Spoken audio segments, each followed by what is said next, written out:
हरे कृष्णा। आज की वीडियो में मैं आपको बताने वाला हूं कि आप ऐसे कौन से अन्न खाएं जिससे आपकी पिगमेंटेशन जल्दी से जल्दी ठीक हो। मैंने आपको बताया है डाइट में, और 1 या 2 साल से आपको बता रहा हूं आप मल्टीग्रेन रोटी खाइए। बट उसमें आपको कैसे पता होगा कि कौन सा अन्न ऐसा है जिसके खाने के कारण हमारा पित्त बैलेंस नहीं होता और हमारा पिगमेंटेशन बहुत स्लो ठीक होता है, क्योंकि हमारे शरीर के अंदर लगातार हीट इकट्ठा होती रहती है। और कई लोग तो ये बोलते हैं कि हमने सब कुछ कर लिया और हमारे चेहरे पर हीट अभी भी निकल रही है। कुछ लोग ऐसा बोलते हैं कि डॉक्टर साहब एक बार को ये हीट ठीक हो गई थी, बट अचानक से पता नहीं दोबारा कैसे लौट के आ गई, जबकि मैं सब कुछ सही सही कर रही हूँ। तो उसी के लिए मैं देख रहा था कि आपको ऐसे कौन से अन्न खाने चाहिए कि आपकी हीट बैलेंस रहे, आपके शरीर के अंदर जो अन्न है वो हीट पैदा ना करें। तो इससे अगली वीडियो मेरी होगी कि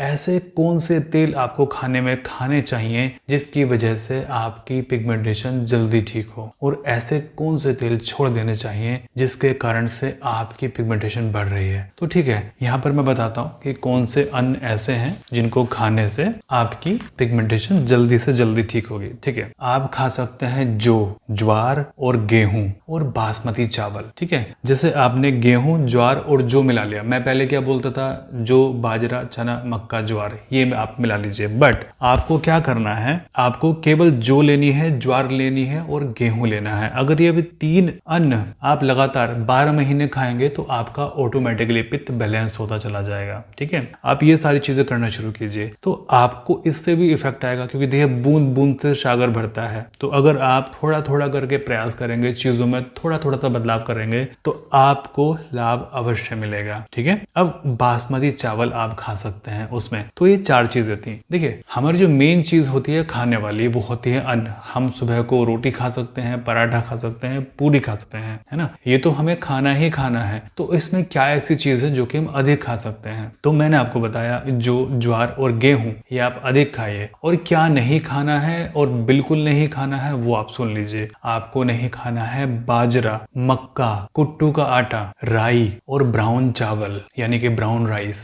आपको ये सभी चीजें नहीं खानी है। इनकी जो प्रकृति होती है वो गर्म होती है, और अगर आप ये खाते हैं तो ऑटोमेटिकली आपके शरीर से हीट निकलना शुरू कर देती है। आपको यहाँ वहां इचिंग होने लगेगी। अभी विंटर्स का मौसम आ रहा है, कई लोग ऐसे होंगे जिनको इचिंग की प्रॉब्लम हो रही होगी। वो बारिश में भी ठीक रहे, वो गर्मी के मौसम में भी ठीक रहे, बट इस सीजन में उनको इचिंग फील हो रही होगी। जब वो नहा के आते हैं तो उनको इचिंग होती है, जब वो सो के उठते हैं तो उनको इचिंग होती है, जब वो कपड़े चेंज करते हैं तो उनको इचिंग होती है। कारण उसका यही है कि शरीर के अंदर हीट इम्बैलेंस है। तो सबसे पहले वो यही काम करें। अगर वो मल्टीग्रेन रोटी खा रहे हैं तो उसमें आप ये सब चीजें निकाल दीजिए। सबसे पहली चीज है कि आटा अपने घर बनवाइए, यानी कि जौ अलग से लेके आइए, ज्वार अलग से लेके आइए और गेहूं अलग से लेके आइए। उसको पिसवाइए और उसको खाइए। जैसे 50% उसमें गेहूं, 25% जौ और 25% ज्वार, यानी इस तरह से आप इसको ले सकते हैं, या फिर तीनों की मात्रा बराबर रख के आप ले सकते हैं, जैसे भी आपको टेस्ट में उचित लगे वैसे। तो ये चीज आप अवश्य कीजिए, इससे आपकी पिगमेंटेशन जल्दी ठीक होगी।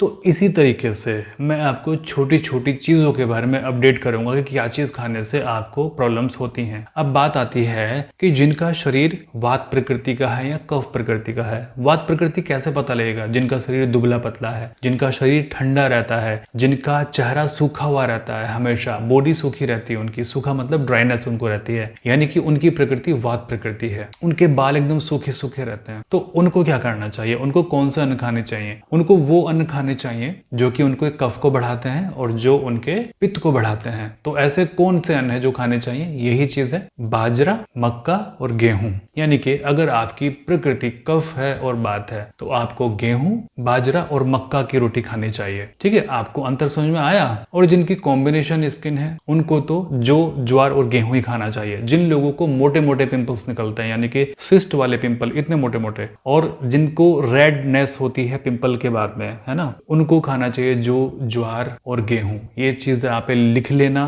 मुझे पता है कि आपने मेरी वीडियोस देखी है और आपने ध्यान नहीं दिया है, आपको ध्यान नहीं रहेगा, तो ये चीजें लिख लेना। कोई कंफ्यूजन होती है मेरे को कमेंट बॉक्स में पूछिए। इस वीडियो के भी मैंने कमेंट ऑफ कर रखे हैं, मैं अगले दिन सारे के सारे कमेंट पब्लिश कर दूंगा यहाँ पर। आप सुनिए ध्यान से मैंने आपको क्या बताया है। ठीक है, चलिए, मैं प्रार्थना करता हूँ आप सभी लोग स्वस्थ रहें, मेरी बताई हुई चीजों से भगवान करे आप जल्दी से जल्दी ठीक होएं, परमात्मा सभी का भला करे।